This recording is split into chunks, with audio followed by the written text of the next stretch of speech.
Hello दोस्तों, आपके अपने YouTube चैनल मैथ्स हंगामा में बहुत बहुत स्वागत है। दोस्तों, आज के इस वीडियो में आप सीखने वाले हैं मैथ, वो भी बिहार एसएससी का। बिहार एसएससी का फॉर्म भरे हैं तो यह वीडियो आपके लिए बहुत ज़्यादा यूजफुल होने जा रहा है। अभी तक आप चैनल को सब्सक्राइब नहीं किए हैं तो प्लीज़ चैनल को सब्सक्राइब कर लीजिए और लाइक कर दीजिए। दोस्तों, आपको लगेगा कि यह वीडियो शेयर करना चाहिए तो शेयर भी कर दीजिएगा, इसमें कोई पैसा नहीं लगता है। और आप विश्वास रखिए कि यह बुक बिल्कुल पूरा कंप्लीट कर देंगे। यह रुकमणी पब्लिकेशन द प्लेटफॉर्म का बुक है, बहुत ही बेहतरीन बुक है। बेहतरीन हम इसलिए बोल रहे हैं क्योंकि इसमें वही क्वेश्चन डाले गए हैं जो क्वेश्चन पूछे गए हैं और उसी पर आधारित प्रश्न और भी इसमें डाले गए हैं। तो आइए दोस्तों, बिना देर किए हुए हम लोग शुरू करते हैं और इसका पहला क्वेश्चन देखते हैं। इसका पहला क्वेश्चन है कि संख्या 728451 में 8 के दो स्थानीय मानों का अंतर कितना होगा। इसमें दोस्तों देखिएगा, 8 के दो स्थानीय मानों का अंतर हम लोगों से पूछा गया है। इसमें देखिए कि 2 8 दिया गया है ना, तो दोनों का स्थानीय मान पूछा है। तो जिसका भी स्थानीय मान पूछा जाए उसको नीचे लिखिए और इसके बाद जितना अंक दिखाई दे रहा है उतना जीरो बैठा दीजिए। तो ए वाला 8 के बाद कितना अंक दिखाई दे रहा है, तो 1 2 3 4 जीरो इस पर डाल दीजिए, ये हो गया। इसके बाद देखिएगा कि ए वाला 8 है, यहाँ पे लिखिए और इसके बाद कितना अंक है, तो 1 अंक है तो 1 जीरो डालेंगे। अब इसका अंतर बोला है तो इसको घटा दीजिए। 10 में यानी जीरो में से जीरो घटेगा 0, 10 में से 8 घटेगा 2, ये हो जाएगा 9 और ये हो जाएगा 7, यानी 79920 इसका सही आंसर हो जाएगा।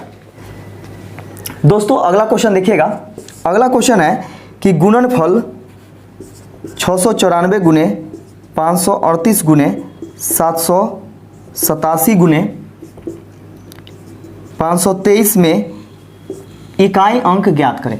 दोस्तों, इकाई अंक का वीडियो आप नहीं देखे हैं तो इस वीडियो के डिस्क्रिप्शन में उसका लिंक है और वहां से जाकर के देख सकते हैं, या फिर हम प्लेलिस्ट बना करके डाले हुए हैं। उस प्लेलिस्ट में दूसरा वीडियो देखिएगा तो आपको इकाई अंक से संबंधित उसमें बतलाया गया है। तो सोचिए दोस्तों कि अगर उस कॉन्सेप्ट को आप क्लियर कर लेते हैं तो इकाई अंक निकालना आपके लिए बहुत ज़्यादा यानी आसान हो जाएगा। तो देखिएगा यहाँ पे कि इसका इकाई अंक निकालना है इसके गुणनफल में। जब भी आपको इकाई अंक निकालना हो तो क्या करेंगे कि इकाई पर ही ध्यान रखेंगे। जब भी इकाई अंक निकालना हो तो इकाई पर ही ध्यान रखा जाता है। तो 4 से हम 8 में गुना करेंगे तो 4 8 32 के 2, 32 के 2 क्यों लिखे, क्योंकि इकाई अंक 2 होता है 32 का। फिर ए वाला 2 से गुना करना है इसके इकाई अंक में यानी 7 में, तो 7 दूनी 14 के 4, और ए वाला 4 से इसमें गुना कीजिएगा तो 4 तिहाई 12 के 2, यानी फाइनली जो इकाई अंक आया वह कितना आ गया, तो 2 आ गया और यही इसका आंसर हो जाएगा। दोस्तों अगला क्वेश्चन देखिएगा। 3 के पावर 65 गुने 6 के पावर 59 गुने 7 के पावर 71 में इकाई अंक क्या होगा।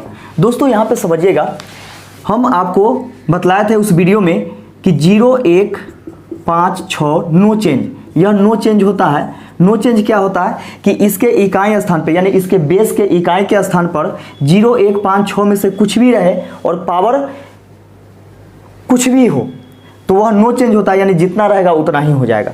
लेकिन यहाँ पे देखिएगा कि 3 जो है यह नो चेंज के ग्रुप का है, नहीं है। जब 3 नो चेंज के ग्रुप का नहीं है तो 3 के 3 लिखेंगे यानी बेस के इकाई अंक को लिखेंगे। इसके बाद इसके पावर में 4 से भाग देंगे। पावर में क्या करेंगे, 4 से भाग देंगे। अब यहाँ पे देखिएगा कि यह नो चेंज के ग्रुप का है, यानी इसका बेस का इकाई अंक जो है यह नो चेंज के ग्रुप का है, तो 6 के 6 रह जाएगा।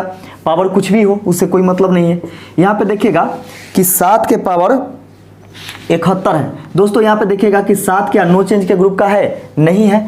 तो 7 नो चेंज के ग्रुप का नहीं है तो लिखेंगे और पावर में 4 से भाग दिया जाता है। 4 से जब भाग दीजिएगा तो यह कितना बचेगा, इसका 4 एकम 4, 4 छक 24, 1 बचेगा। 3 के पावर 1 गुने 6 गुने 4 से इसमें भाग दीजिएगा तो 4 एकम 4, 3 बचेगा 31, 4 7 28 और 3 31, यानी 3 बचेगा शेषफल। अब दोस्तों यहाँ पे देखिए 3 के पावर 1 3 होगा, ये 6 होगा, 7 के क्यूब कितना होता है 343 होता है। अब यहाँ पे देखिए कि इकाई से ही हमको मतलब रखना है तो 3 से 6 में गुना करेंगे तो 6 3 18 के 8 होगा इकाई अंक। फिर 8 से 3 में गुना कीजिएगा तो 8 3 24 के 4 हो जाएगा, और लास्ट में जो इकाई अंक आया वह कितना आ गया, तो 4 आ गया, और यही इसका आंसर हो जाएगा। दोस्तों अगला क्वेश्चन देखिएगा। अगला क्वेश्चन कहता है कि प्रथम 5 अभाज्य संख्याओं का योग कितना होगा। दोस्तों यहाँ पे देखिएगा, प्रथम 5 अभाज्य संख्या का योग निकालना है तो आसानी से आप देखिए किस प्रकार लिख सकते हैं। सबसे छोटी अभाज्य संख्या कौन है, तो 2 है। इसके बाद कौन है, तो 3 है। इसके बाद 5 होता है, 7 होता है, 9 नहीं होता, 11 होता है। कितना संख्या हो गया, 5 संख्या हो गया। इसका योग पूछा है तो योग कर दीजिए सबको। 3 2 5, 5 10, 10 7 17, 1 18, 10 28, यानी प्रथम 5 अभाज्य संख्याओं का योग कितना आ जाएगा, तो 28 आ जाएगा, और यही इसका आंसर हो जाएगा। दोस्तों अगला क्वेश्चन देखिएगा। अगला क्वेश्चन है कि यदि a तथा b 2 विषम संख्याएं हो तो निम्न में से कौन सी संख्या एक सम संख्या होगी। दोस्तों यहाँ पे देखिएगा कि a और b विषम संख्या है, 2 विषम संख्या है, और बोला गया है कि इसमें से कौन सम संख्या होगा। तो आप जानते होंगे या फिर नहीं जानते हैं तो यहाँ पे जान जाइए कि 2 विषम संख्याओं का योग हमेशा क्या होता है, तो सम संख्या होता है। ध्यान रखिएगा कि विषम संख्या में हम कोई दूसरे विषम संख्या को जोड़ते हैं तो क्या आता है, सम संख्या आता है। सम में यदि सम को जोड़ते हैं तब पर भी सम आता है। विषम में सम को जोड़ेंगे तो विषम आएगा। सम में विषम को जोड़ेंगे तो क्या आएगा, विषम आएगा। इसको नोट कर लीजिएगा, ये योग में हो गया। देखिए जब विषम में विषम को गुना कीजिएगा तो क्या आएगा, विषम में विषम को ऐड कीजिएगा, जोड़िएगा तो सम आएगा। सम में सम को जोड़िएगा तो सम आएगा। विषम में सम को जोड़िएगा तो विषम आएगा। सम में विषम को जोड़िएगा तो विषम आएगा। अब यहाँ पे देखिएगा कि 2 विषम संख्याओं का योग हमेशा सम संख्या होता है।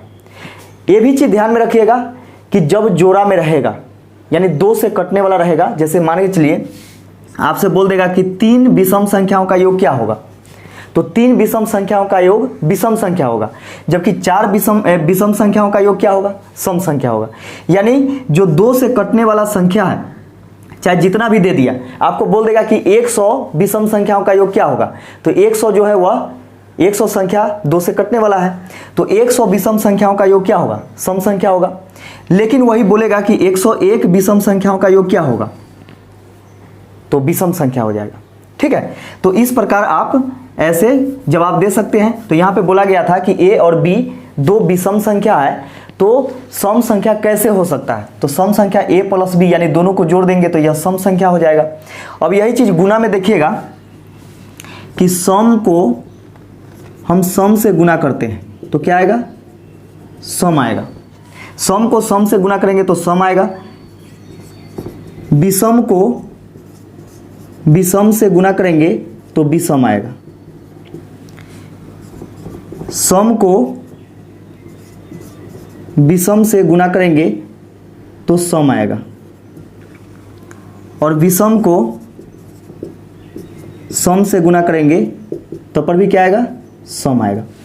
गुणनफल में देखिएगा ऐसा भी क्वेश्चन पूछा जाता है कि सम में सम को गुना कीजिएगा तो सम आएगा, विषम में विषम को गुना कीजिएगा तो विषम आएगा, सम में विषम को गुना कीजिएगा तो सम आएगा, विषम में सम को गुना कीजिएगा तो पर भी सम आएगा।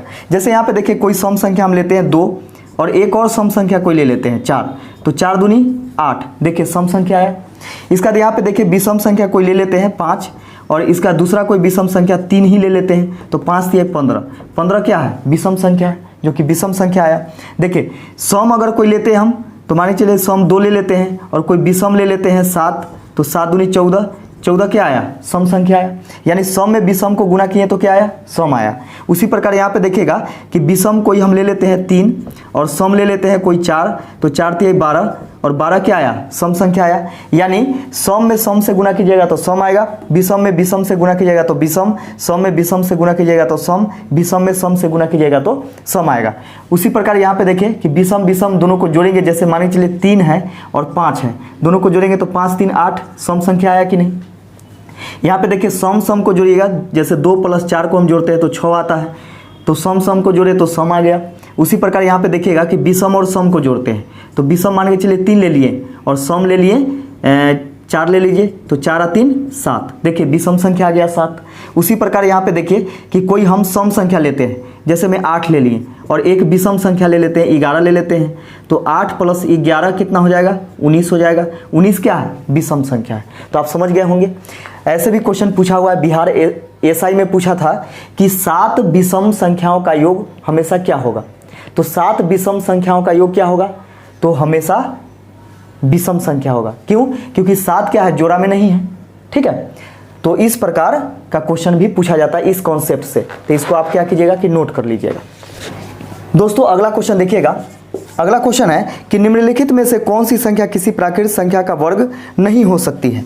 ऑप्शन नंबर ए में देखिएगा दिया गया है 30 9 76, बी में है 75 62 5, सी में है 28 5 61, डी में है 14 36 42। दोस्तों यहाँ पे समझिएगा, यहाँ पे बोला गया है क्या कि निम्नलिखित में से कौन सी संख्या किसी प्राकृतिक संख्या का वर्ग नहीं हो सकती है। तो किसी भी प्राकृतिक संख्या का वर्ग नहीं होने का एक कारण होता है, और उस कारण को आप नहीं जानते हैं तो हम वीडियो बनाए हैं, वहाँ पे दूसरा वीडियो जा करके देखिएगा। पहला वीडियो में हमने गुना ही सब करने का सिखाया और दूसरा वीडियो में वर्ग का नियम और प्लस में इकाई अंक दोनों का कॉन्सेप्ट दिया है। बेहतरीन कॉन्सेप्ट है, तो जा करके देखिएगा, आपका पूरा डाउट क्लियर हो जाएगा। दोस्तों यहाँ पे देखिएगा कि किसी भी संख्या को वर्ग करने पर उसके इकाई के स्थान पर 2 3 7 8 या फिर विषम शून्य नहीं आता है। ठीक है, ये सब नहीं आता है। तो यहाँ पे देखिएगा कि 2 इसके इकाई स्थान पर आ रहा है ना, तो यही संख्या जो होगा यह पूर्ण वर्ग नहीं हो सकता है। यानी हमारा आंसर कौन हो जाएगा? तो डी। ठीक है, ये बाकी बात देखिए 6 5 1 ये सब तो आता है, लेकिन कौन नहीं आता है? तो 2 3 7 8 नहीं आता है। तो यहाँ पे 2 आ गया था, इसलिए यह पूर्ण वर्ग कभी नहीं हो सकता है। तो इसलिए ऑप्शन कौन हो जाएगा? ऑप्शन नंबर डी हो जाएगा इसका। दोस्तों अगला क्वेश्चन देखिएगा। अगला क्वेश्चन है कि 6 अंकों की वह छोटी से छोटी संख्या कौन सी है जो 111 से पूर्णतः विभक्त हो जाए। दोस्तों आप जानते होंगे कि 6 अंकों की छोटी से छोटी संख्या हम जब निकालते हैं तो 1 पर 5 जीरो डालते हैं, 1 पर 5 जीरो डालते हैं, तो यह 6 अंकों की सबसे छोटी संख्या प्राप्त हो जाती है। अब इसे बोला गया क्या कि जब हम 111 से भाग देते हैं तो यह पूर्णतः विभक्त हो जाना चाहिए। तो यहाँ पे देखिए कि 111 से इसे भाग दीजिएगा तो 9 बार में लगेगा 999। 999 घटाइएगा तो यह 1 आ जाएगा। अब दोस्तों यह 1 घट करके आया है, इसमें आपको भाग लगाना है। ठीक है, भाग तो नहीं लगेगा, तो यहाँ पे क्या करेंगे कि जब 0 उतारिएगा तो यहाँ भी आपको 0 डालना होगा। ठीक है, फिर ए वाला 0 उतारिएगा, यानी अगला अंक उतारिएगा, अभी भी नहीं लगेगा, तो यहाँ पे 0 डालना होगा। ठीक है, यह तब तक के शेषफल नहीं होगा जब तक कि अगला आने वाला संख्या कट ना जाए। ठीक है, तो यहाँ पे देखिएगा कि 900 बार में इससे यह लग गया और इतना शेषफल बच गया। दोस्तों यहाँ पे समझिए कि हमको 1 लाख रसगुल्ला दिया गया था और प्रत्येक व्यक्ति को 111 रसगुल्ला बांटने को कहा गया। हमने क्या किया कि 900 व्यक्ति को 111 रसगुल्ला दे दिया, शेष बच गया 100 रसगुल्ला।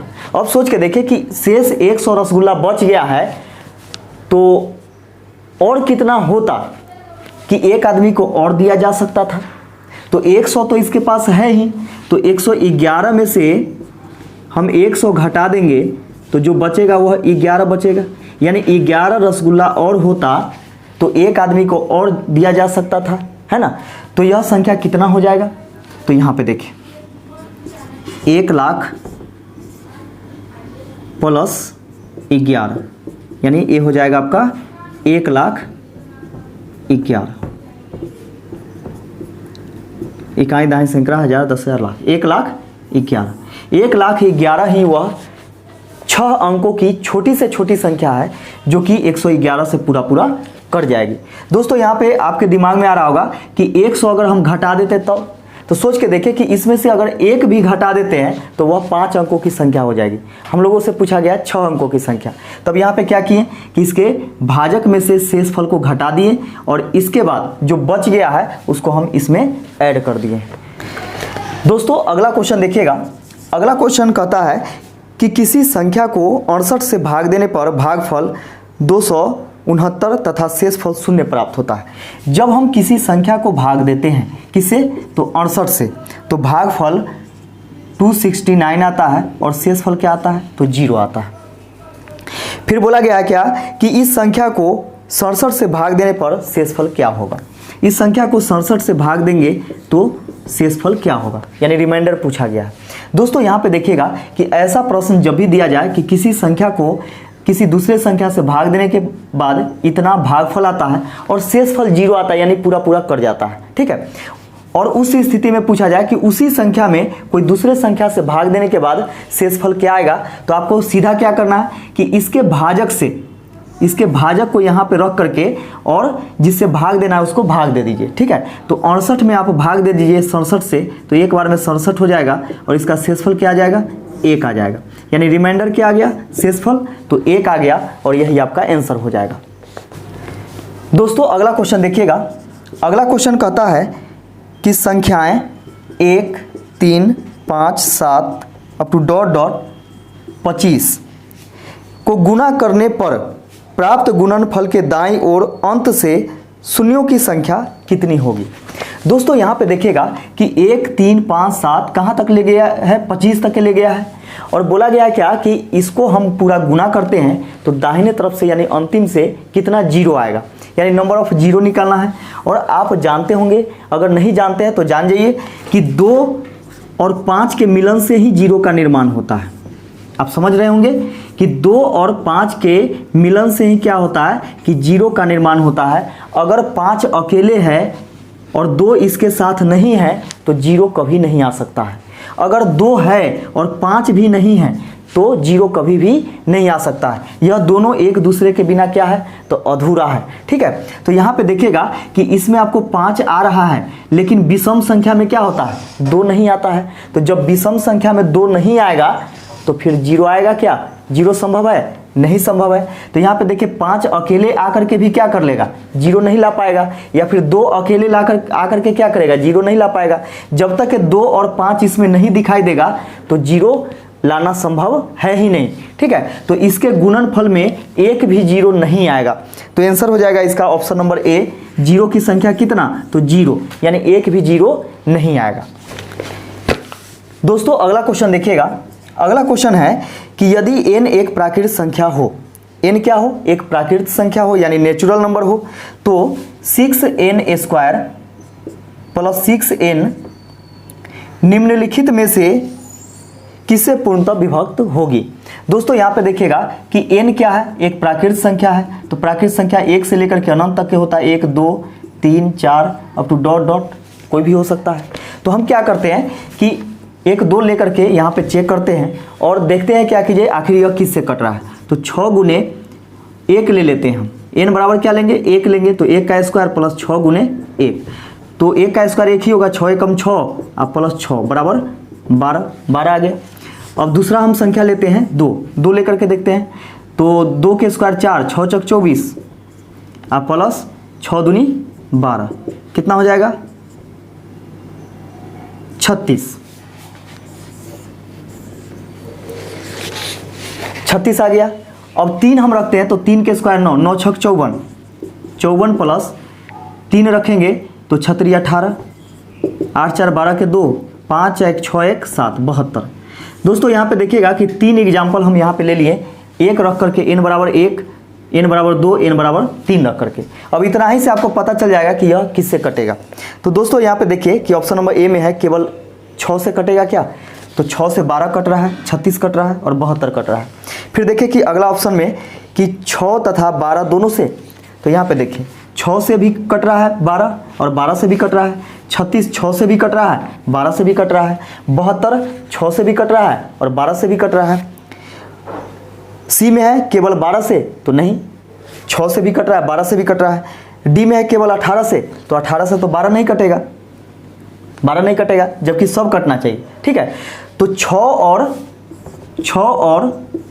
12 दोनों से यह पूरा विभक्त हो रही है, तो इसलिए ऑप्शन सही ऑप्शन इसका क्या हो जाएगा, तो ऑप्शन नंबर बी यानी 6 एवं 12 से यह हमेशा कटेगी जहां n बराबर क्या है, तो प्राकृत संख्या है। दोस्तों अगला क्वेश्चन देखिएगा। अगला क्वेश्चन कहता है कि एक संख्या को क्रमागत 4 तथा 5 से भाग देने पर क्रमशः 1 तथा 4 शेषफल बचता है। इस संख्या को क्रमागत 5 तथा 4 से भाग देने पर शेषफल क्या आएगा। दोस्तों ऐसा क्वेश्चन जब भी आएगा तो समझिएगा क्रमागत भाग मतलब क्या होता है, भागफल में ही भाग देना। क्रमागत भाग मतलब होता है भागफल में ही भाग देना। तो ऐसा प्रश्न जब भी आए कि 4 तथा 5 से भाग देने के बाद क्रमशः शेषफल 1 और 4 बचता है, ये कहा है। इसका मतलब क्या है कि 4 से भाग देंगे तो 1 शेषफल बचेगा और फिर उसके भागफल में 5 से भाग देंगे तो शेषफल 4 बचेगा। ठीक है, तो यहाँ से हम लोग क्या करेंगे कि ट्रिक के माध्यम से संख्या निकालेंगे। इसका ट्रिक क्या होता है संख्या निकालने का, तो दाहिने तरफ से देखिएगा कि नीचे के तरफ पहले आएंगे और प्लस का चिन्ह देंगे, नीचे के तरफ आएंगे और प्लस का चिन्ह देंगे, इसका क्रॉस जाएंगे इस प्रकार। यानी पहले 5 से 4 के पास आएंगे, फिर 4 से 4 के पास जाएंगे तो यहाँ मल्टीप्लाई होगा, यानी क्रॉस जाइएगा, नीचे आएगा तो प्लस, क्रॉस जाएगा तो गुना, फिर नीचे आएगा तो प्लस, फिर आगे ऐसे रहता तो क्रॉस जाता गुना, फिर नीचे आता प्लस। ये सीक्वेंस में हम लोग क्या करेंगे कि गुना करेंगे। तो देखिए 5 और 4 9, और 9 में 4 से गुना करेंगे तो 9 चौके 36, और 1 जोड़िएगा तो कितना आ गया 37, यानी यहाँ से संख्या निकल गया। अब बोला गया है क्या कि इस संख्या को क्रमागत 5 तथा 4 से भाग देने पर शेषफल क्या आएगा। यानी इस संख्या क्या है तो 37 है। इसमें क्रमागत रूप से भाग देना है किससे, तो पहले 5 से भाग देना है, तो 5 से भाग दीजिएगा तो 5 से 35, शेषफल क्या बचेगा इसका 2 बचेगा। ठीक है, इसके बाद क्या करना है कि इसके भागफल में ही भाग देना है। क्रमागत भाग मतलब होता है भागफल में ही भाग देना। अब 4 से भाग देना है तो 4 एकम 4, शेषफल क्या बचेगा तो 3 बचेगा। तो क्रमागत रूप से 5 और 4 से भाग देंगे तो शेषफल क्या बचेगा तो 2 और 3 बचेगा। तो आंसर हो जाएगा 2,3, जो कि ऑप्शन नंबर बी में दिया गया है। दोस्तों अगला क्वेश्चन देखिएगा।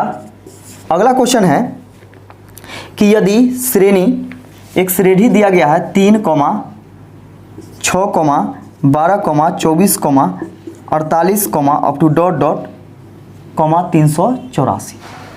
एक यह श्रेणी दिया गया है। इस श्रेणी में कुल पदों की संख्या कितनी है। यहाँ पे बोला गया कि कुल पदों की संख्या हम लोगों को निकालना है। तो दोस्तों यहाँ पे देखिएगा कि कुल पदों की संख्या निकालने के लिए सबसे पहले देखेंगे कि आखिर यह किस श्रेणी में है। तो यह गुणोत्तर श्रेणी में है। ठीक है, समांतर श्रेणी में कब होता है, जब सर्वांतर क्या हो बराबर हो। ठीक है, लेकिन गुणोत्तर श्रेणी में क्या होता है कि गुना करके लिखा हुआ रहता है। जैसे देखिए 3 दूनी 6, 6 दूनी 12, 12 दूनी 24, 24 दूनी 48, है ना। क्या गुना है, कितना गुना है तो 2 गुना है। तो a बराबर क्या हो जाता है 3, यानी प्रथम पद a बराबर 3 हो गया। इसका सर्व गुणज क्या है, जैसे 3 तो है ही a बराबर, तो आप जानते हैं कि इसका होता है a होता है, a r होता है, a r स्क्वायर होता है, a r क्यू होता है, a r के पावर 4 इस प्रकार होता है, और a r के पावर क्या होता है n होता है, a r के पावर n-1, हाँ a r के पावर n-1 होता है।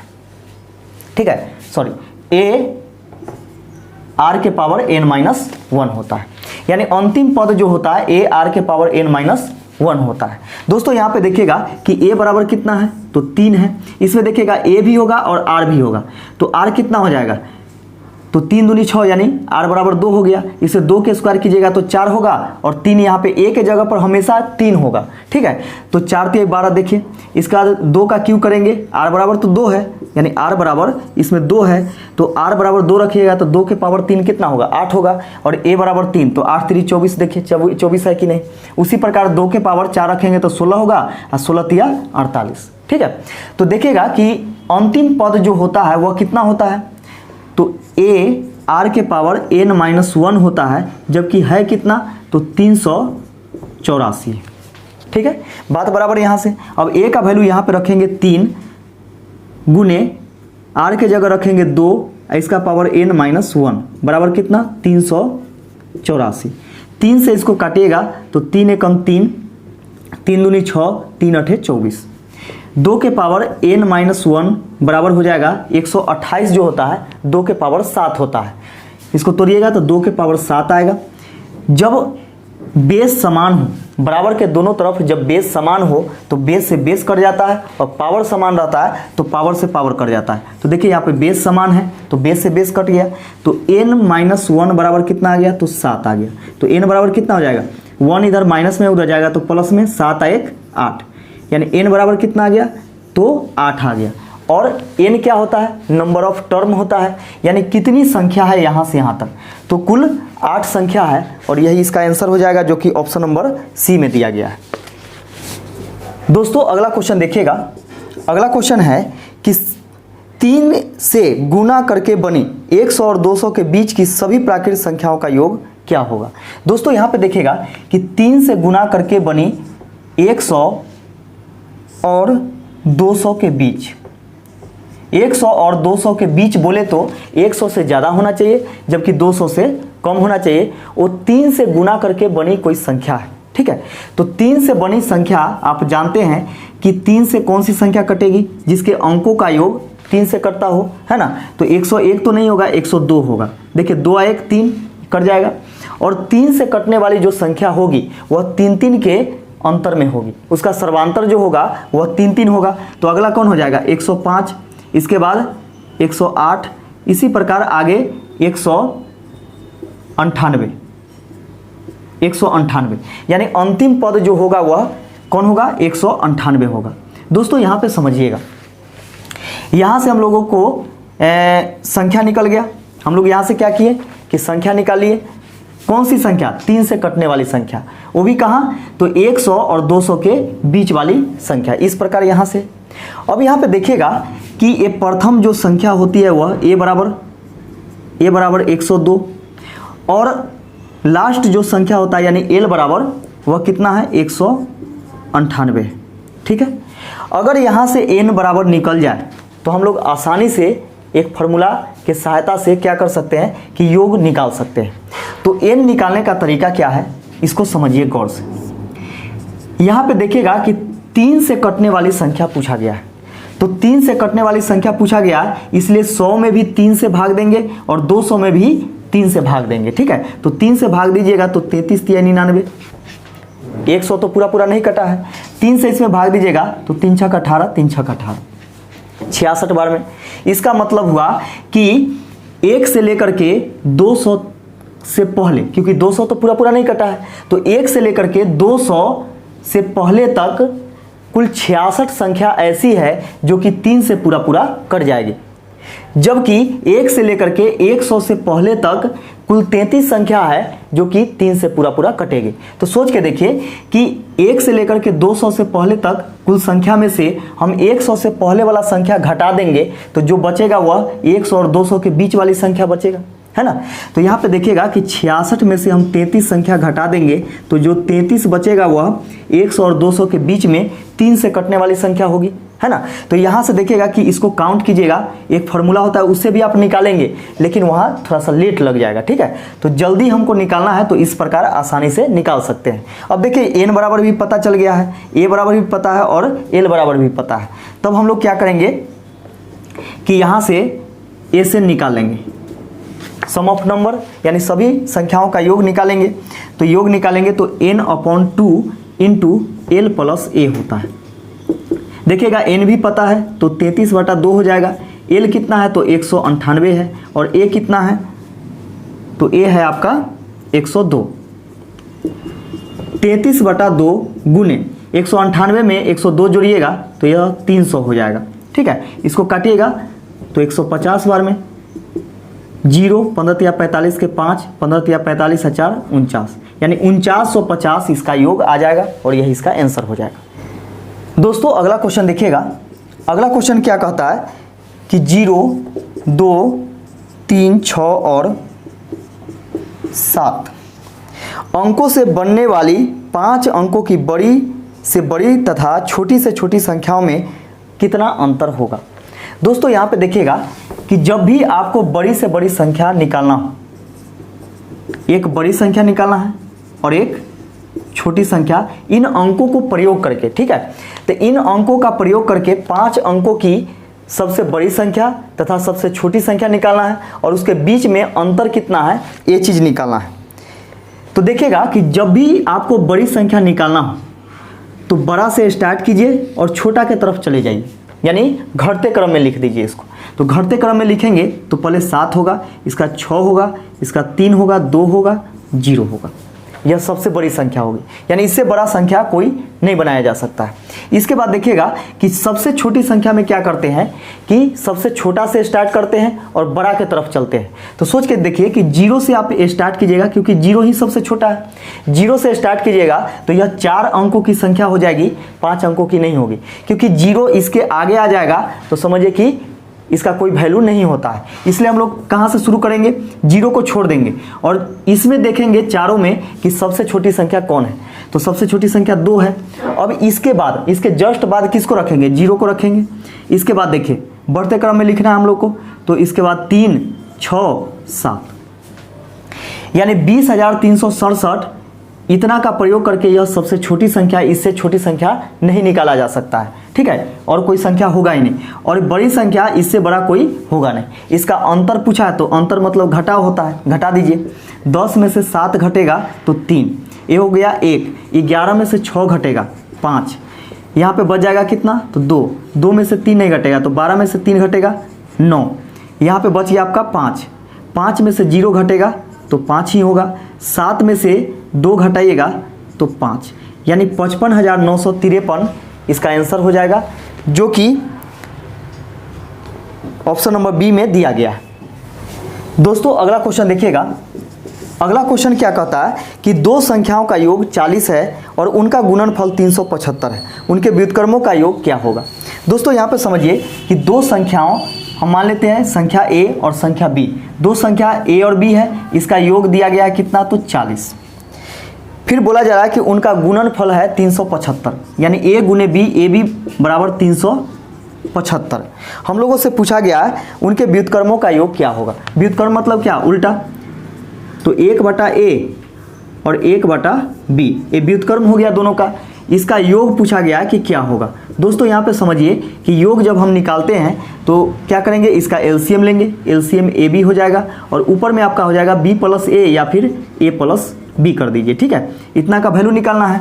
अब यहाँ पे देखिएगा कि a + b का वैल्यू आपको दिया हुआ है पहले से, कितना, तो 40, ठीक है। बटा में देखिएगा कि ए बी का वैल्यू कितना है, तो 375 है कि नहीं। यहाँ पे a गुने b का वैल्यू क्या है, तो 375, तो यहाँ पे रखेंगे 375। अब इसको काट दीजिए, काटिएगा तो 5 × 8 = 40, 5 × 7 = 35, 50 = 25। अब नहीं कटेगा तो 8/75 इसका सही आंसर हो जाएगा, जो कि आपके ऑप्शन नंबर ए में दिया गया है। दोस्तों अगला क्वेश्चन देखिएगा। अगला क्वेश्चन क्या कहता है कि यदि दो संख्याओं का योग 9 है, यानी a + b बराबर कितना, तो 9। दो संख्याओं का योग 9 है और उनके व्युत्क्रमों का योग 1/2 है। इनके व्युत्क्रम का योग क्या है, यानी 1/a + 1/b बराबर क्या है, 1/2 है। यानी उनके व्युत्क्रमों का योग क्या है, 1/2 है। तो वे संख्याएं होंगी। तो देखिएगा यहाँ पे बाई ऑप्शन भी बना सकते हैं या फिर ऐसे भी बना सकते हैं। तो इसका क्या हो जाएगा, ए बी, और ये हो जाएगा a + b बराबर 1/2, ठीक है, 1/2। अब यहाँ पे देखिए कि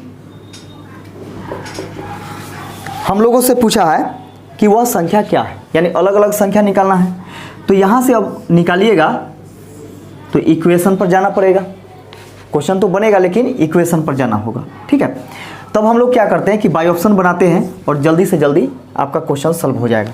जैसे देखिए ऑप्शन नंबर ए में है 1 और 8, बी में है 2 और 7, सी में है 3 और 6, डी में है 4 और 5, ठीक है।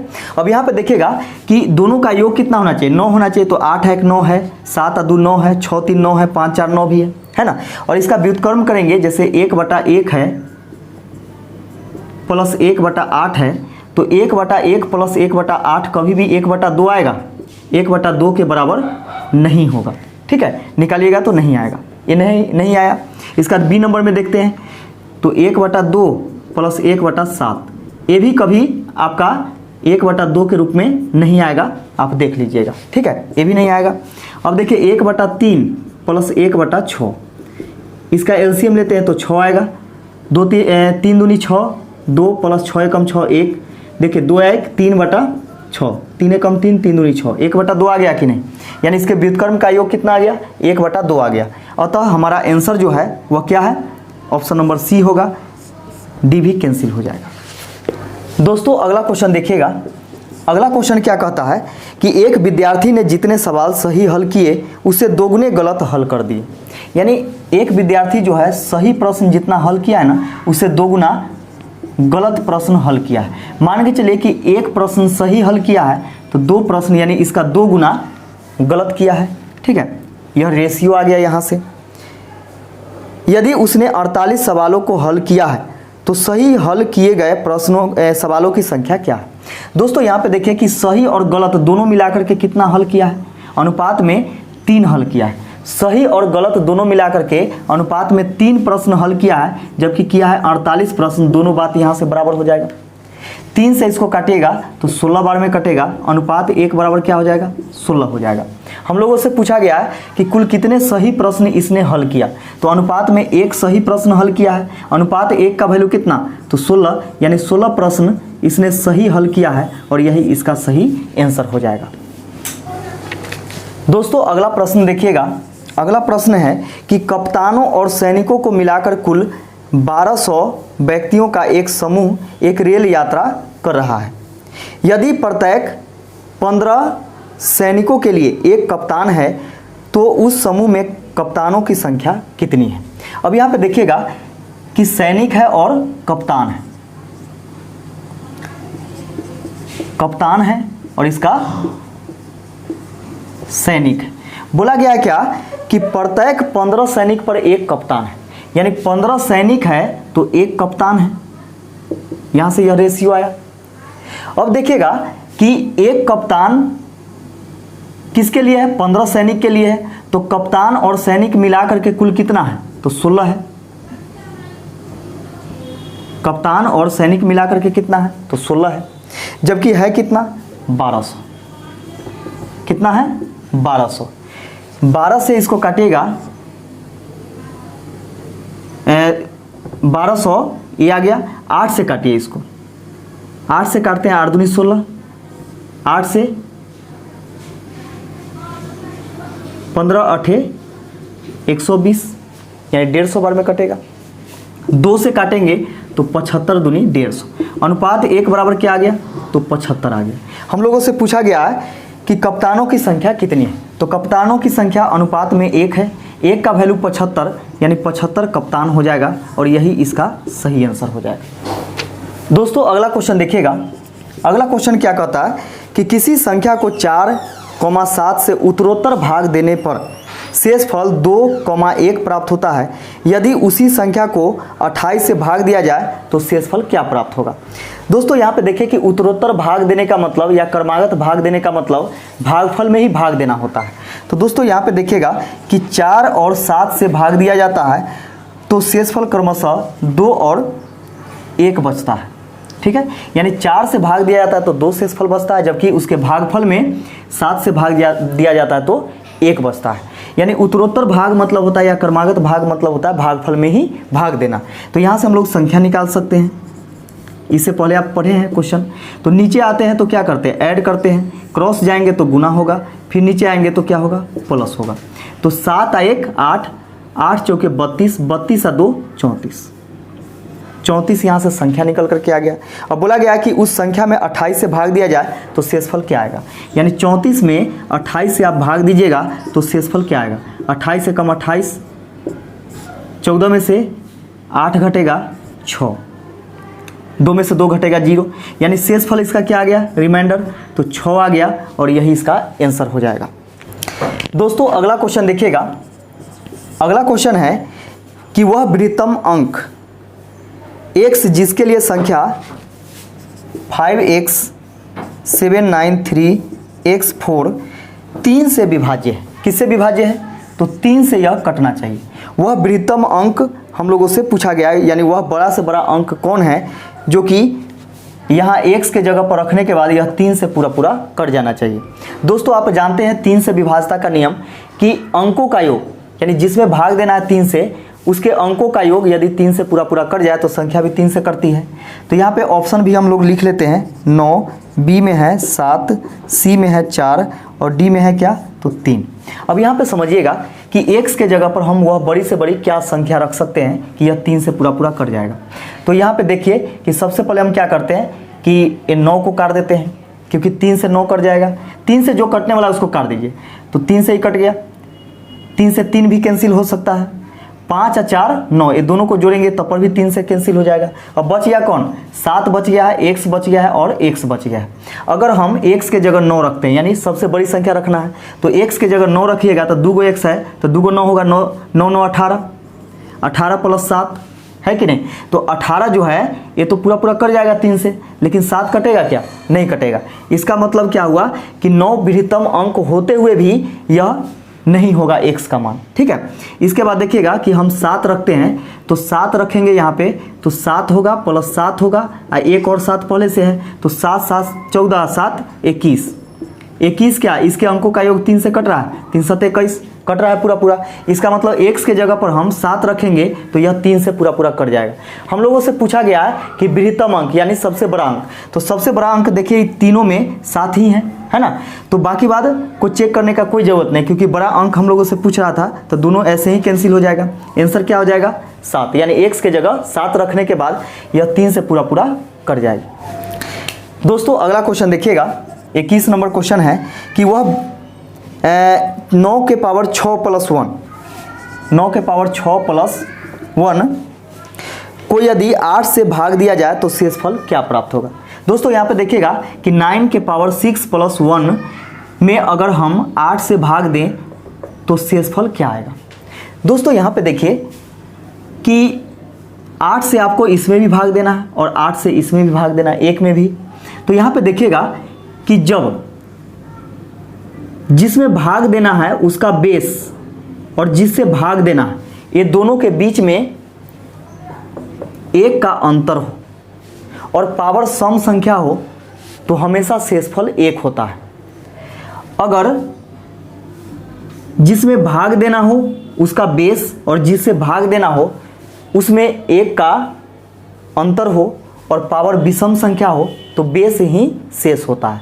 दोनों कंडीशन में देखिएगा यहाँ पे कि अगर हम 9 में 8 से भाग देते हैं, ऐसे भी देखिए ऐसे तो 1 होगा क्योंकि यहाँ पे देखिए पावर सम संख्या है, तो ऐसे भी देखिएगा कि 9 में हम 8 से भाग देते हैं तो 1 बचेगा और 1 के पावर 6 रखिएगा प्लस 1 इसमें 8 से भाग दीजिएगा तो 1 के पावर 6 यानी 1 को 6 बार गुना कीजिएगा तो 1 ही होगा। तो 1 प्लस 1/8 ये हो जाएगा आपका 2/8। क्या 2 में 8 से भाग लगेगा 2 में 8 से भाग लगेगा नहीं लगेगा। जब भाग नहीं लगेगा तो शेषफल वही हो जाएगा यानी इसका शेषफल क्या हो जाएगा तो 2 हो जाएगा। दोस्तों अगला क्वेश्चन देखिएगा। अगला क्वेश्चन है कि 2 अंकों की एक संख्या अपने अंकों के योग की 5 गुनी है। यदि संख्या में 9 जोड़ दिया जाए तो अंकों के स्थान परस्पर बदल जाते हैं, संख्या के अंकों का योग क्या होगा।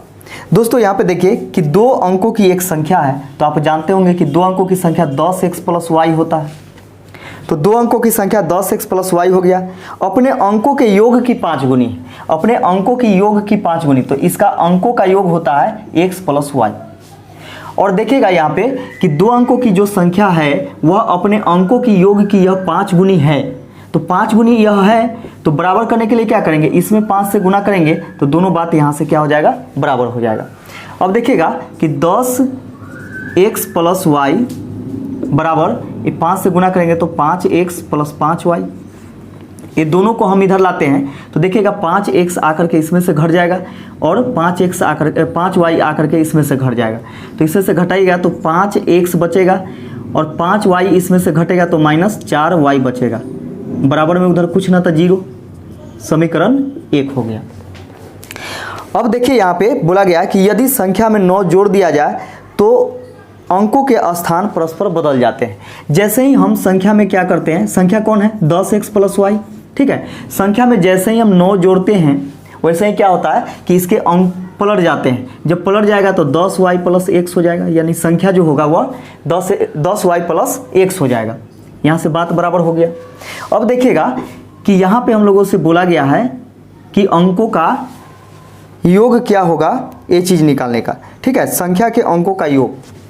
तो देखिए यहाँ पे हम लोग क्या करते हैं, इस सब को इधर ला करके घटाते हैं। तो इसको घटाइएगा तो x आकर के घटेगा 10x में से, तो 9x बचेगा। माइनस 10y में से 1y घटेगा तो -9y बचेगा। बराबर में प्लस में 9 है, उधर जाएगा तो माइनस में 9 हो जाएगा। अब देखिएगा 9 हम कॉमन लेते हैं तो x - y बराबर हो जाएगा -9। 9 से 9 कैंसिल हो जाएगा एक बार में, यानी x - y बराबर कितना आ गया, -1 आ गया। इसको हम इक्वेशन 2 मान लेते हैं। ठीक है, अब यहाँ पे देखिएगा कि एक आ गया आपका x - y और एक आ गया a। इसमें से क्या करते हैं कि कोई एक को कटवा देते हैं, x को कटवाइए चाहे y को कटवाइए। तो y को हम अगर कटवाएंगे तो इसमें 4 से गुना करना होगा। 4 से गुना करेंगे तो 4x - 4y बराबर -4 होगा। ठीक है, इसको समीकरण 3 मान लीजिए। अब यहाँ पे देखिएगा कि समीकरण 1 और 3 को क्या करते हैं कि हम लोग ऐड कर देते हैं। तो 5x - 4y बराबर 0, 4x - 4y बराबर -4। अब यहाँ पे देखिएगा कि इसको हम चिन्ह परिवर्तन करेंगे तो ये प्लस होगा, ये भी प्लस होगा और ये माइनस हो जाएगा। ठीक है, तो एक प्लस में 4y है, एक माइनस में है, दोनों कैंसिल हो गया। 5x में से 4x घटेगा तो x बचेगा और 4 में 0 जोड़िएगा तो 4 होगा, यानी x बराबर कितना आ गया, तो 4 आ गया। अब यहाँ से हम लोग निकालते हैं y का वैल्यू। ठीक है, तो x का वैल्यू पुट कर देंगे किसी में भी, समीकरण 2 में पुट कर दीजिए, अच्छा रहेगा। तो x - y बराबर क्या है, -1 है। x के जगह क्या रखेंगे, तो 4 रखेंगे। -y बराबर क्या हो जाएगा, -1 हो जाएगा। ये प्लस में 4 है, उधर जाएगा तो माइनस में, तो -y बराबर हो जाएगा -5। -1 - 4 कितना हो जाएगा, -5। माइनस से माइनस कैंसिल हो गया, y बराबर कितना हो जाएगा, 5।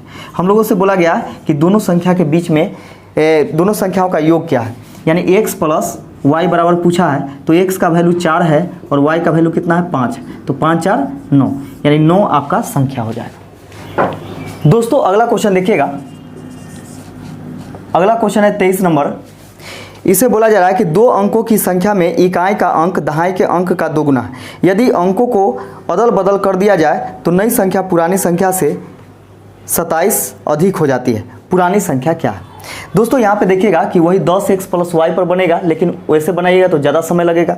और इससे पहले वाला क्वेश्चन में था कि आपको बनाना ही पड़ता। ठीक है, तो इसलिए वहाँ पे हम क्या किए कि कॉन्सेप्ट से गए हैं। अब यहाँ पे हम लोग जाएंगे बाई ऑप्शन।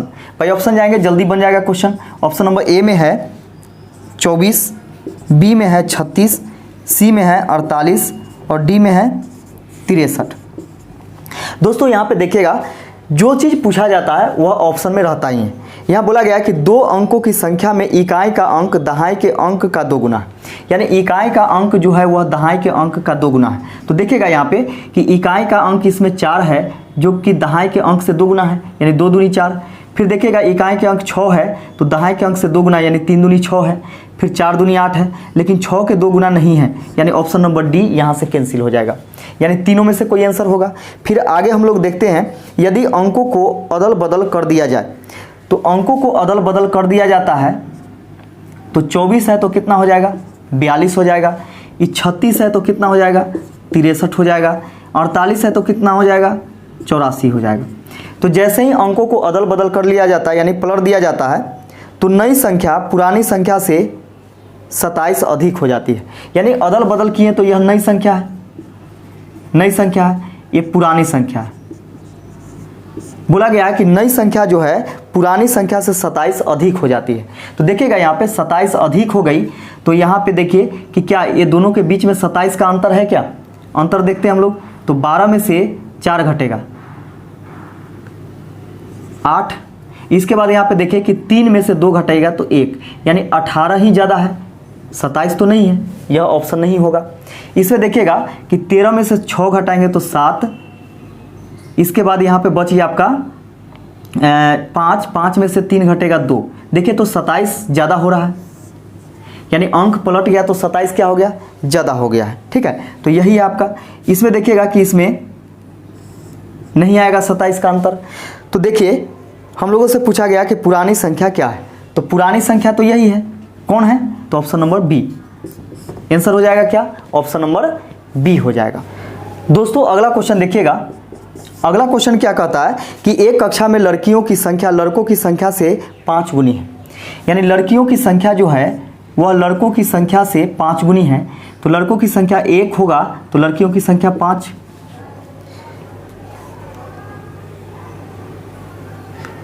निम्नलिखित में से कौन सी संख्या कक्षा के कुल बच्चों की संख्या नहीं हो सकती है। दोस्तों यहाँ पे देखिएगा कि लड़का और लड़की मिलाकर के अनुपात में कितना है, अनुपातिक योग जो है वह 6 है। ठीक है, अब 6 से जो ऑप्शन नहीं कटेगा वही संख्या नहीं हो सकता है, और जो ऑप्शन कट जाएगा वह संख्या हो सकता है। क्योंकि देखिएगा जब पूरा पूरा नहीं कटेगा तो सोचिए कि ये आधा अधूरा तो आदमी का संख्या होता नहीं है, जब भी होगा तो पूर्ण संख्या में होगा, है कि नहीं। तो यहाँ पे देखिएगा ऑप्शन नंबर ए में दिया गया है 35, बी में है 24, सी में है 42 और डी में है 30। देखिएगा कि 6 से कौन कौन कटेगा, तो 6 से 24 कट रहा है, इसका मतलब यह होगा। हम लोगों से पूछा गया है कि कौन नहीं होगा, ठीक है, यानी कौन सी संख्या कक्षा के कुल बच्चों की संख्या नहीं हो सकती है। तो कुल बच्चों की संख्या नहीं हो सकती है, तो 24 तो होगा इसलिए कट गया। 42 6 से पूरा पूरा कट जा रहा है तो ये भी नहीं होगा। 30 6 से पूरा पूरा कट रहा है तो ये भी नहीं होगा। 35 6 से पूरा पूरा नहीं कट रहा है, इसका मतलब यही नहीं होगा, यानी कुल विद्यार्थियों की संख्या 35 नहीं हो सकता है, तो यही इसका आंसर हो जाएगा। दोस्तों अगला क्वेश्चन देखिएगा। अगला क्वेश्चन क्या कहता है कि भेड़ तथा गडेरियों के एक समूह में 16 पैर है, जो सिर की संख्या से 10 अधिक है, इसमें भेड़ों की संख्या कितनी है। दोस्तों यहाँ पे समझिए, सबसे पहले कॉन्सेप्ट देखिएगा, कॉन्सेप्ट के बाद हम ट्रिक भी आपको बताएंगे। तो यहाँ पे देखिए कि एक भेड़ है, यानी कुछ भेड़ है और कुछ क्या है, गडेरिया है। कुछ भेड़ है और कुछ गडेरिया है। सबसे पहले देखिए कि भेड़ जानवर होती है, यानी बकरी के जाति का होता है, प्रजाति का होता है। तो भेड़ जो है वह कुछ है और गडेरिया भी कुछ है। गडेरिया किसको बोलते हैं, जो भेड़ को चराता है, यानी भेड़ का जो देख रेख करता है उसे क्या कहते हैं हम लोग, गडेरिया बोलते हैं। तो जो भेड़ का देख रेख कौन करेगा, आदमी करेगा। तो सोचिए कि आदमी के पास 2 पैर होता है, जबकि भेड़ के पास कितना पैर होगा, तो 4 पैर होगा। तो यहाँ पे देखिए भेड़ की संख्या हम x मान लेते हैं और गडेरिया की संख्या y मान लेते हैं, ठीक है। फिर यहाँ पे बोला गया कि भेड़ तथा गडेरियों की एक समूह में 16 पैर है। तो 16 पैर यानी कुल मिलाकर के पैरों की संख्या कितना है, तो 16 है।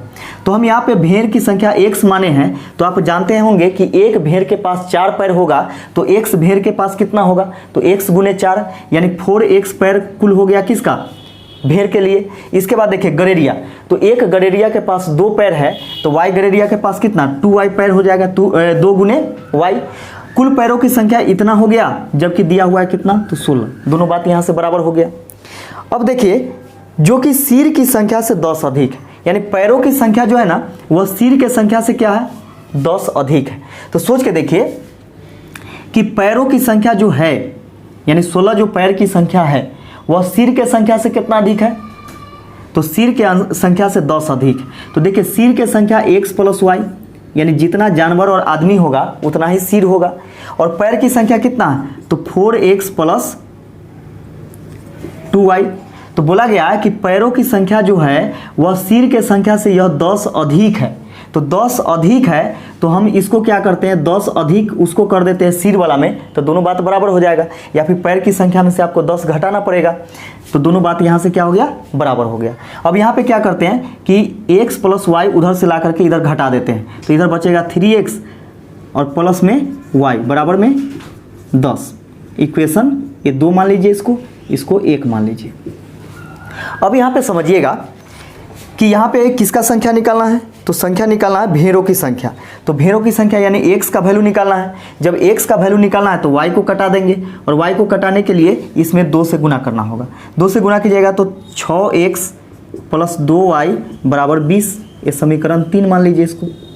समीकरण 3 में से हम क्या करते हैं, 2 को घटा देते हैं, तो 6x + 2y बराबर 20। इसमें से घटा देंगे 4x + 2y बराबर 16 को, ठीक है। तो इसको घटाइएगा तो एक कैंसिल हो जाएगा। 6x में से 4x घटेगा तो 2x बराबर 20 में से 16 घटाइएगा तो 4।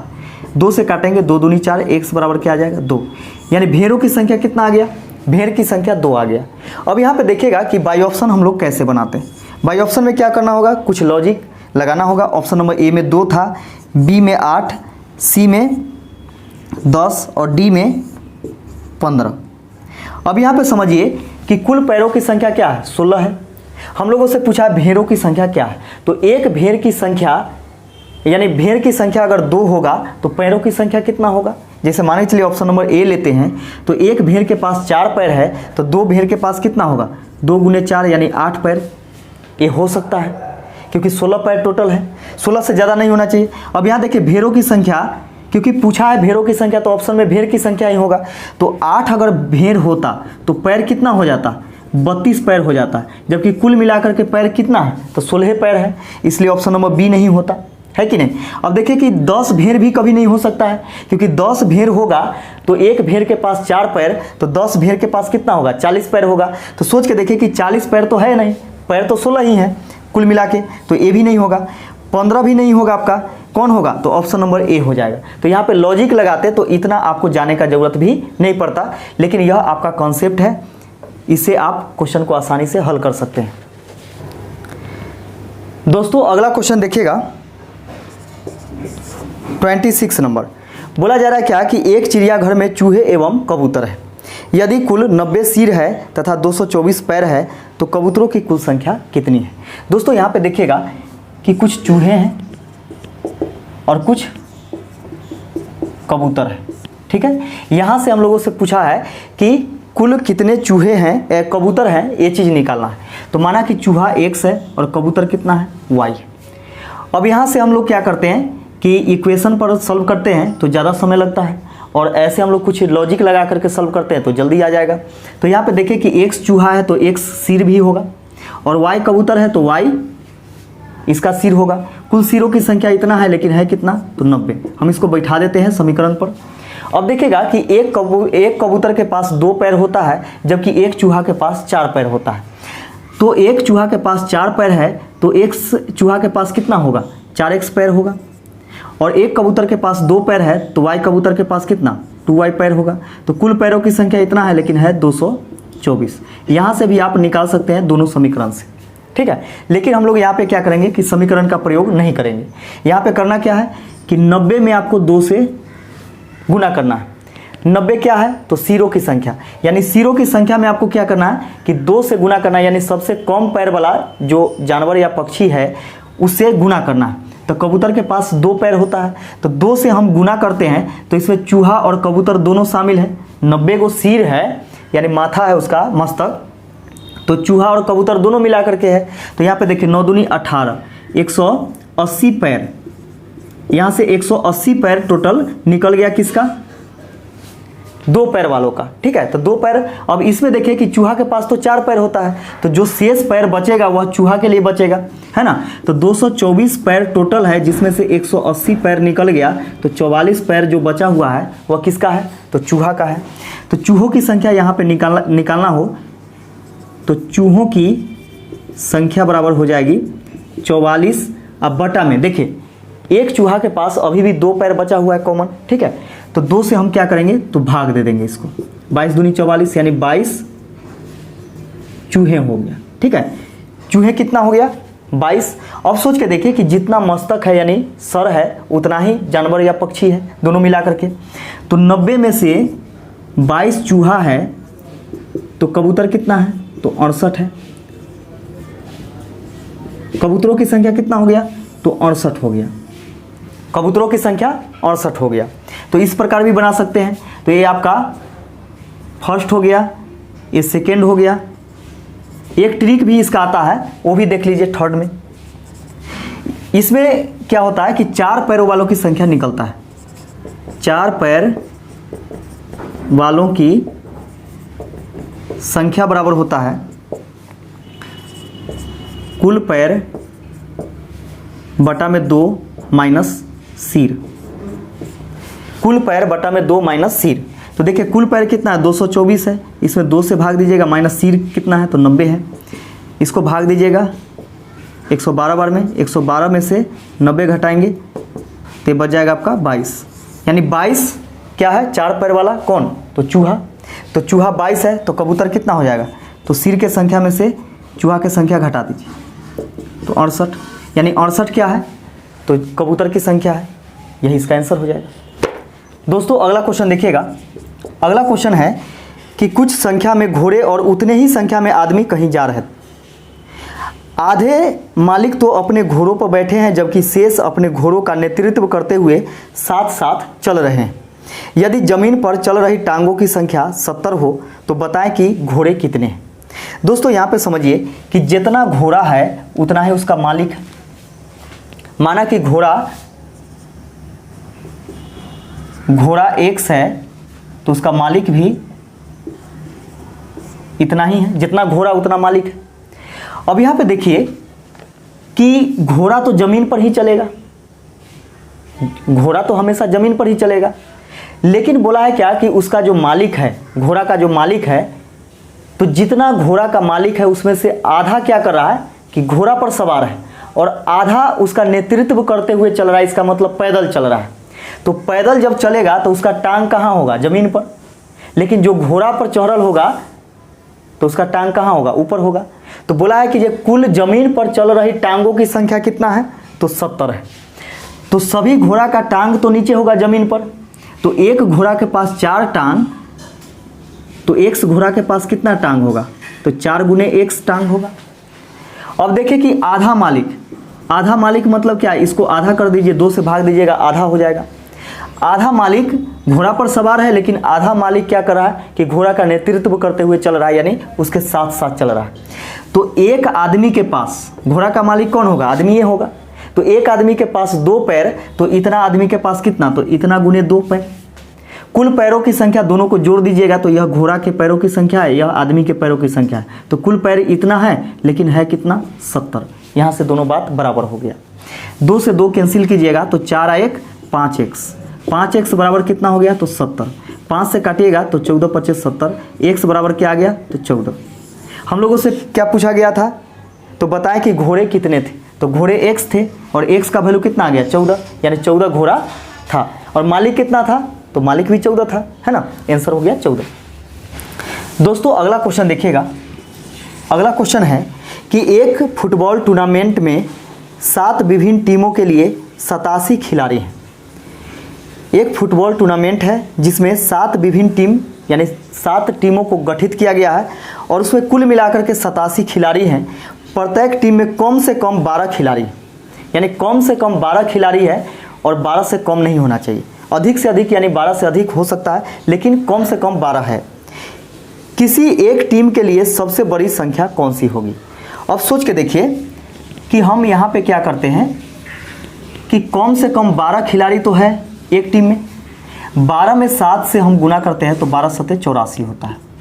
84 खिलाड़ी तो यहाँ पे आ जाएगा। अब सोच के देखिए कि कम से कम हम लेंगे तो अधिक से अधिक ऑटोमेटिक प्राप्त होगा। कैसे होगा? तो देखिए टोटल 87 खिलाड़ी है, जिसमें से कम हम क्या किए कि 7 टीम में 12 खिलाड़ी को लिए हैं। तो 12 सत्ते 84 यानी कुल खिलाड़ी 84 होगा। तो 87 में से 84 घटाएंगे तो 3 बचेगा। तो 3 जो खिलाड़ी एक्स्ट्रा हो रहा है या किसी न किसी टीम में ज़्यादा होगा, ठीक है। तो अधिक से अधिक किस में होगा?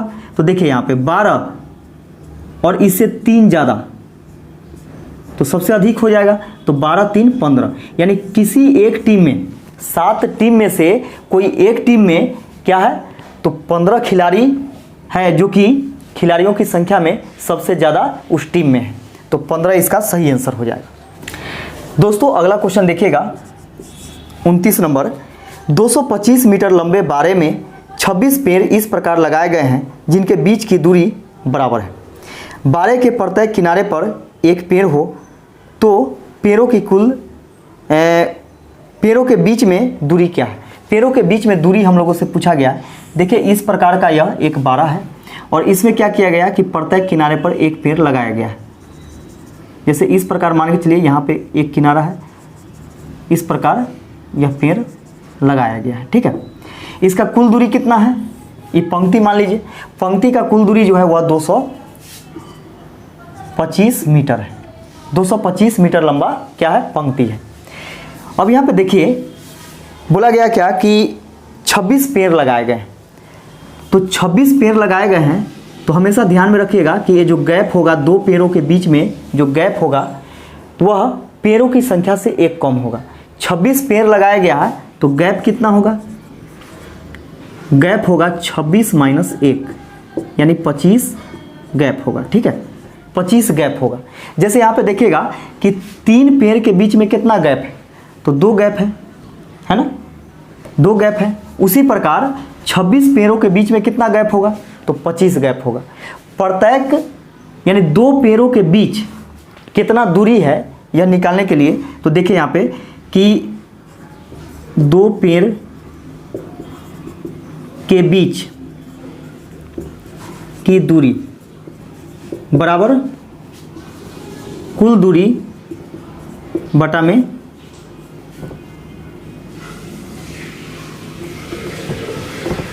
पेड़ों की गैपों की संख्या, गैपों की संख्या यानी गैप।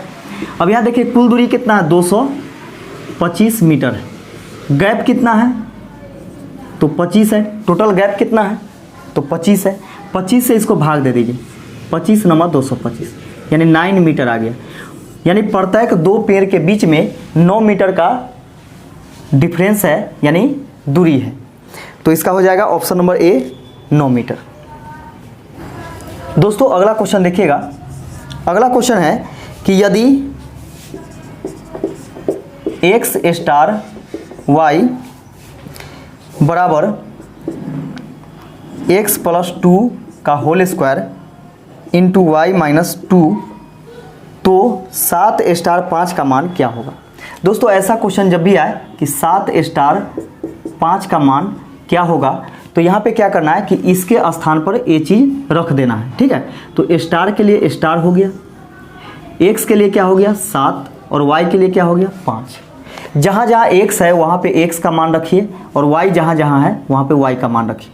तो यहाँ पे देखिएगा कि हम क्या करते हैं, x के जगह 7 रखते हैं, तो 7 + 2 इसका स्क्वायर इंटू y के जगह क्या रखेंगे, तो 5 रखेंगे, तो 5 - 2 7 × 2 9, 9 के स्क्वायर गुने 5 में से 2 घटाएंगे तो 3, 9 के स्क्वायर 81 गुने 3, 3 × 3 8 × 3 24 यानी 243 आपका आंसर आ जाएगा।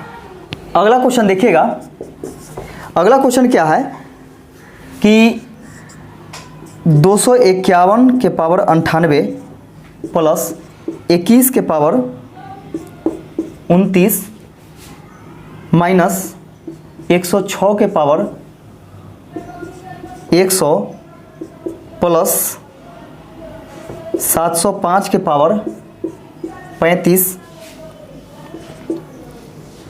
माइनस 16 के पावर 4 प्लस 259 के सरलीकृत रूप में इकाई अंक ज्ञात करें। दोस्तों यहाँ पे देखिएगा कि इकाई अंक निकालना है, तो इकाई अंक जब भी निकालना हो तो बेस के इकाई अंक को देखते हैं कि यह नो चेंज के ग्रुप का है कि नहीं, यानी 0 1 5 6 में से कोई है कि नहीं। अगर है तो वही होगा, पावर चाहे कुछ भी रहे। तो देखिए यहाँ पे इसके बेस के इकाई स्थान पे क्या है, 1 है और यह नो चेंज के ग्रुप का आता है, नो चेंज के ग्रुप में आता है, तो 1 हो जाएगा। पावर कुछ भी है उससे कोई मतलब नहीं, 1 हो गया इसका। इसका देखिएगा यहाँ पे कि इसका कितना हो जाएगा, तो इसका भी 1 हो जाएगा क्योंकि नो चेंज के ग्रुप का है। माइनस यहाँ पे देखिएगा कि यह नो चेंज के ग्रुप का है तो 6 हो जाएगा, पावर कुछ भी रहे। प्लस यहाँ पे देखिए कि इसके इकाई अंक पर क्या है 5 है और 5 नो चेंज के ग्रुप का होता है तो 5 हो गया। इसका देखिएगा माइनस है तो माइनस 6 भी क्या होता है, नो चेंज के ग्रुप का होता है तो इसका 6 हो जाएगा। प्लस में इसका 9 तो है ही है, नो चेंज के ग्रुप का नहीं है लेकिन इसके पावर भी कुछ नहीं है, तो इकाई अंक क्या हो जाएगा इसका 9 का, यानी 259 का इकाई अंक 9 ही रहेगा। अब इसको क्या करते हैं हम लोग कि ऐड कर लेते हैं, किसको, प्लस वाला को। 9 और 5 14, 14 1 15 1 16, 16 में से 6 6 12 घट जाएगा तो क्या बचेगा 4, यानी इसका इकाई अंक क्या आ जाएगा, तो 4 आ जाएगा। दोस्तों अगला क्वेश्चन देखिएगा। अगला क्वेश्चन है कि 3 संख्याएं इस प्रकार है कि पहली तथा तीसरी संख्याओं का गुणनफल दूसरी संख्या के वर्ग के बराबर है। दोस्तों यहाँ पे देखिएगा कि 3 संख्याएं ऐसी हैं, माना कि A, B और C। तीन ऐसी संख्या है जिसमें पहले तथा तीसरी संख्याओं का गुणनफल, तो पहला तथा तीसरा का गुणनफल AC हो जाएगा और दूसरी संख्या के वर्ग के बराबर है। दूसरी संख्या के वर्ग के बराबर यानी B के वर्ग के बराबर है, यानी पहली तथा तीसरी संख्या का गुणनफल जो है दूसरी संख्या के वर्ग के क्या है, बराबर है। पहली तथा दूसरी संख्या का योग, यानी पहली तथा दूसरी संख्या का योग यानी A + B बराबर 12 दिया हुआ है, तथा तीसरी और दूसरी संख्या दूसरी संख्या से 18 अधिक, यानी तीसरी संख्या जो है ना, तीसरी संख्या जो है वह दूसरी संख्या से क्या है, 18 अधिक है। तो दूसरी संख्या को हम 18 अधिक करेंगे तो बात बराबर हो जाएगा। यहाँ से तीनों संख्याएं क्या होंगी, मान लीजिए कि तीनों संख्याएं धनात्मक है, यानी तीनों संख्याएं धनात्मक है, तो इसको बाई ऑप्शन भी बना सकते हैं। बाई ऑप्शन जल्दी बन जाएगा। ऑप्शन नंबर A में है 3 9 27, B में है 18 3 20, C में क्या है 6 6 15 और D में है 5 7 12। यहाँ पे देखिएगा कि प्रथम और अंतिम का गुणनफल जो होना चाहिए बीच वाला के वर्ग के बराबर होना चाहिए। तो देखिए 27 तिहाई 81 और 9 के स्क्वायर 81, दोनों बात बराबर है, यानी प्रथम और अंतिम के गुणनफल के बराबर क्या है, बीच वाला का स्क्वायर, जो कि है। एक कंडीशन तय हो गया। दूसरा कंडीशन है कि जब पहला और दूसरा को जोड़ेंगे तो 12 आना चाहिए, तो 9 और 3 12, देखिए 12 भी आ रहा है। इसका तो बोला गया कि यानी तीसरी संख्या जो है वह दूसरी संख्या से 18 अधिक है। तो देखिए 18 अधिक करेंगे तो 9 + 18 कितना होता है, 27 होता है। तो देखिएगा कि दूसरी संख्या जो है, तीसरी संख्या जो है दूसरी संख्या से 18 अधिक है कि नहीं। तो सारा कंडीशन किस में फॉलो कर रहा है, ऑप्शन नंबर A में कर रहा है, इसलिए ऑप्शन नंबर A आपका सही आंसर हो जाएगा। दोस्तों अगला क्वेश्चन देखिएगा। अगला क्वेश्चन है कि अनुक्रम 7 10 13 अप टू डॉट डॉट का कौन सा पद 151 है, कौन सा पद 151 है। तो देखिएगा यहाँ पे कि लास्ट पद क्या है, 151 है। A बराबर क्या हो जाएगा 7, ये जो है समांतर श्रेणी में है, ठीक है। तो समांतर श्रेणी में क्या है कि A बराबर 7 हो गया, L बराबर कितना हो गया 151। कॉमन डिफरेंट जो है वह देखिए तो 3 3 का अंतर है, यानी D बराबर 3 हो जाएगा और L बराबर कितना है तो 151 है। हम लोगों से पूछा है कि n बराबर क्या होगा, नंबर ऑफ टर्म। तो n बराबर निकालने का एक फॉर्मूला होता है कि L बराबर A + n - 1 इंटू D। देखिएगा L बराबर क्या है तो 151 है, बराबर A बराबर 7 है प्लस n - 1 इंटू D कितना है तो 3 है, सर्वांतर 3 है। अब 7 यहाँ से घटाते हैं तो 11 में से 7 घटेगा 4 4 1 144 बराबर n - 1 इंटू 3, 3 से काटेगा 3 चौके 12 3 अठे 24, 48 बराबर n - 1, माइनस में 1 उधर है, इधर आएगा तो प्लस में हो जाएगा। n बराबर कितना हो जाएगा 48 × 1 49, यानी 49वां पद इसका 151 होगा। यह इसका आंसर हो गया 49वां पद, जो कि आपके ऑप्शन नंबर D में दिया गया है। दोस्तों अगला क्वेश्चन देखिएगा। अगला क्वेश्चन है कि अनुक्रम 6 13 20 27 अप टू डॉट डॉट का कौन सा पद इसके 24वें पद से 98 अधिक है। तो 24वां पद हम लोग निकालेंगे यहाँ से, 24वां पद। तो 24वां पद निकालने के लिए हम लोग क्या करेंगे कि यहाँ पे देखिए n बराबर क्या है 24वां पद है, तो a बराबर हो जाएगा 6, कॉमन डिफरेंट कितना का है तो 7 का है ना।